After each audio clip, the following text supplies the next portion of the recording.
New social and political groups. तो नए society से बढ़ रही थी तो नए संगठन ग्रुप्स आइडेंटिफिकेशंस बन रही थी। और सिमिलरली पॉलिटिकल यानी कि पावर कौन किसके हाथ में होगी और कौन रूल करेगा, कौन किसका राज चलेगा, ये भी बनता जा रहा था। तो जैसे हम ऑफ कोर्स पीरियड तो 700 से 1750 ईयर का कर रहे हैं। तो इसमें जैसे ज़िंदगी में हम देख रहे हैं कि टेक्नोलॉजी का बड़ा हाथ होता है। जैसे जैसे टेक्नोलॉजी बढ़ती है तो नई नई चीज़ें पॉसिबल होती हैं और उससे नई डायनामिक्स बनती हैं आने वाले समय। आजकल शायद मोबाइल फ़ोन या इंटरनेट एक ऐसी शक्ति है जिससे लोग बढ़ रहे हैं, सोसाइटी चेंज हो रही है, नए नए प्रभाव पड़ रहे हैं। तो उसी तरह से आज के दिन में जो चीज़ें हमारे साथ रल मिल गई हैं वो पहले इतनी नई थी कि उनकी वजह से बहुत चेंज आया सोसाइटी में। पर्शियन व्हील एक नया इजाद हुआ इरिगेशन में। पर्शियन व्हील की नीचे तस्वीर है। तो ये नीचे वाला जो पार्ट है यहाँ पे स्ट्रीम बहती है, नदी बहती है, और वो नदी के बहने से ये व्हील घूमता है। ये व्हील घूमता है तो पानी नीचे का ऊपर आ जाता है और चलते चलते अपने आप नदी की ताकत से ये ऊपर वाला स्ट्रीम फिर खेतों में जाके और खेतों को पॉपुलेट करता है। तो इरिगेशन का एक तरीका बन गया नदी के पास से। इसी तरह से चरखा, जिसे स्पिनिंग व्हील कहते हैं, महात्मा गांधी ने इस्तेमाल किया था कपड़ा बुनने के लिए, उसका बना।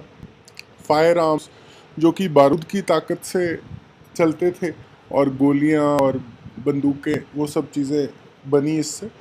नए फूड और बेवरेजेस, तो कई सारे नाम हैं, इनको भी मैं येलो में कर देता हूँ क्योंकि इनका एग्ज़ाम आपको क्वेश्चन में आया है। ये पोटैटो आलू, कॉर्न यानी कि भुट्टा, मिर्चें, चाय और कॉफ़ी जो हम आज के दिन में पीते हैं, वो भी इसी समय की इजाद है।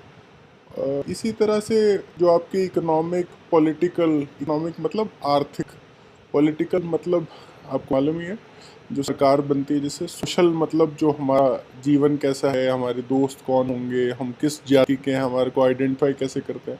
कल्चर मतलब जो हम चीज़ें करना पसंद करते हैं, तो जैसे हम कहाँ घूमते हैं, कौन से गाने देखते हैं, क्या कौन सी पिक्चर देखते हैं, कौन से गाने गाते हैं। एक और चीज़ जो इस पीरियड में ही हुई तो था कि लंबा डिस्टेंस लोग ट्रैवल करने लगे। तो इस पहले तो इतने साधन नहीं थे, तो कुछ साधनों का शायद याद हुआ होगा इस पीरियड के अंदर, जिससे लोग लंबे लंबे दूरियां तय कर पाते थे। लंबी दूरी तय कर पाने से ही शायद इतने बड़े बड़े राज्य पॉसिबल हुए। अदरवाइज जितने इतने बड़े राज्य बन गए ये मौर्य और सब, ये एक टेक्नोलॉजी के बगैर में नहीं बन पाते होंगे। एक ग्रुप जो हम आज भी जिस शब्द का इस्तेमाल करते हैं, राजपूत।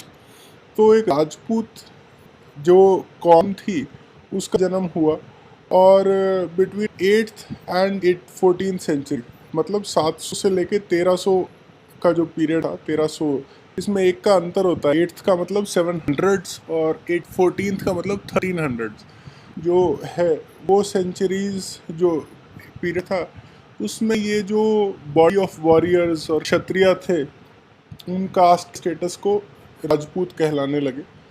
जो इसी तरह से जो पॉलिटिकली इम्पोर्टेंट का भी क्वेश्चन आया आपको आगे।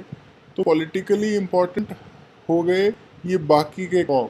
तो मराठास का जिक्र करें, सिख का के जाट्स का करें, अहोम और कयास्था का करें, तो ये सब लोग भी पॉलिटिकली इम्पोर्टेंट हो गए। तो राजा के राज में इनकी पूछ पड़ताल होने लगी। इसी तरह से जो और चेंज आया वो एनवायरनमेंट में था। जो आपके फॉरेस्ट थे उनको काट के एग्रीकल्चर के अंदर ज़मीन इस्तेमाल होने लगी।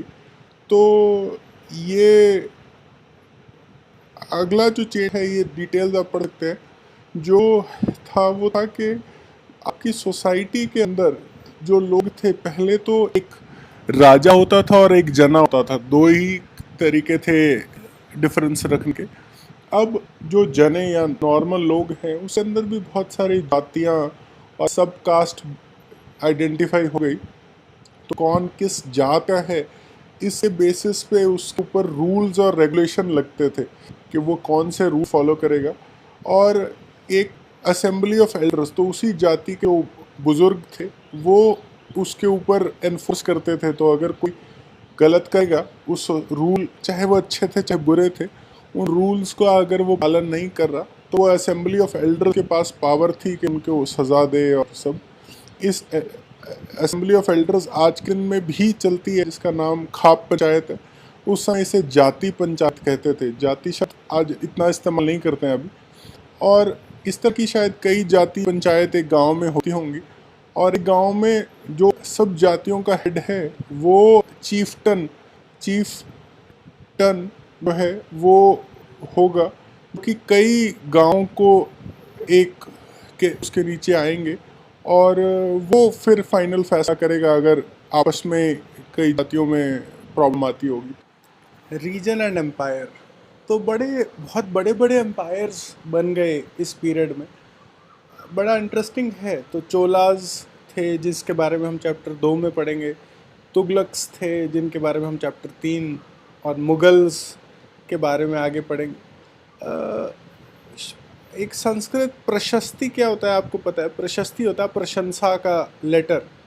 तो जो दिल्ली सुल्तान था दिल्ली का, गियासुद्दीन बलबन, जो कि करीब 1260 से 20 साल जिसने राज किया, वो लिखता है कि उसमें लिखा है कि बंगाल से लेके और अफ़गानिस्तान तक और साउथ इंडिया, द्राविड़ सारा, जिसका नक्शा नीचे दिया है, ये सारा जो एरिया था वो एक ही बलबन दिल्ली के सुल्तान के नीचे आता था। और बड़े डिफरेंट रीजन थे जिसमें गौदा, आंध्रा, केरला, कर्नाटका और महाराष्ट्र, ये सारी चीज़ें इसके अंदर एक ही राजा के अंदर आती थी।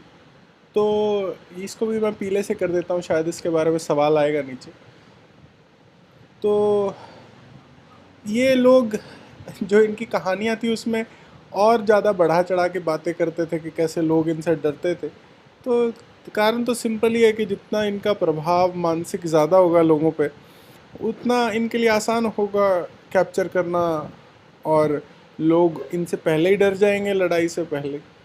तो जो आगे आने वाला टाइम है उसमें हम देखें कि अमीर खुसरो जो पोएट था, उसने 1318 में लिखा है कि कितनी सारी भाषाएं इस्तेमाल होती थी इंडिया के अंदर।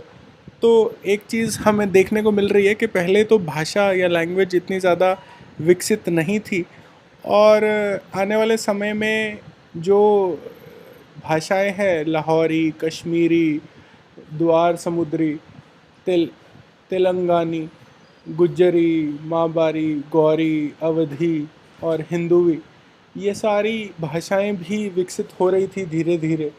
और हर एरिया जो इंडिया का था उसमें अलग कल्चर, अलग लैंग्वेज और उसका ज्योग्राफी के हिसाब से विकसित हो रही थी 700 ईयर 700 से आगे। और कई डायनेस्टीज़ हमने जिनके बारे में देखा, तो खलजीज़ और बाकी सब, मुगल्स, तुगलक, चोला, ये सब आए, और इन्होंने पैन रीजनल यानी कि अलग अलग रीजन, गुजरात, महाराष्ट्र, जो कि अलग भाषाओं, बिल्कुल ही अलग भाषाओं का से बना हुआ था, उसमें उन रीजन को, तो एक भाषा से एक तरह के लोग जहाँ रहते हैं उसे रीजन बोलते हैं, तो उस रीजन और दूसरे रीजन को सबको मिला लिया। तो ये इतने बड़े बड़े ये एम्पायर बन गए, ये राजा महाजनापदा उन सब से इतने बड़े थे, और बड़े डाइवर्स रीजन्स के ऊपर ये बैठ गए। सब लोगों का राज ज़्यादा लंबे समय तक नहीं चला। जो खलजी थे शायद ये इतनी देर तक नहीं राज कर पाए। मुग़ल डायनेस्टी तो काफ़ी देर तक चली है। तो मुग़ल डायनेस्टी का जो आखिर में डिक्लाइन आया वो अंग्रेज़ों के आने पे आया, जो कि करीब 18th सेंचुरी में है। 18th सेंचुरी मतलब 1700 ईयर्स का जो सीक्वेंस है, तो 1750, 1780, 1790, ये सारा 18th सेंचुरी का ही पार्ट होगा।